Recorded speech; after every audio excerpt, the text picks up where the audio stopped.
নতুন ব্রয়লার শেডের প্রথম দফার ব্রয়লার মাত্র 13 দিনেই আশাব্যঞ্জক গ্রোথ। আজকে প্রতিবেদনে আমরা দেখব নতুন ব্রয়লার শেডের প্রথম ব্যাচের অগ্রগতি।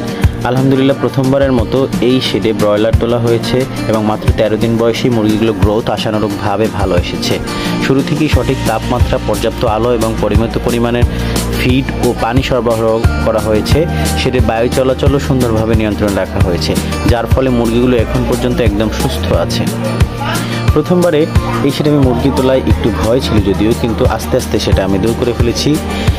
আল্লাহর অশেষ রহমত, এখন পর্যন্ত গ্রোথ যতটুকু আমি আশা করেছিলাম তার চেয়ে অনেক বেশি হয়েছে। বর্তমানে প্রতিটি মুরগির গড় ওজন প্রত্যাশিত মানের কাছাকাছি নয়, বরং তার চেয়ে অনেক বেশি, যা আগামী দিনের জন্য ইতিবাচক বার্তা দিচ্ছে।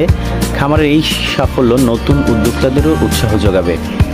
সঠিক যত্ন ও পরিকল্পনায় ব্রয়লার পালন লাভজনকভাবে করা সম্ভব।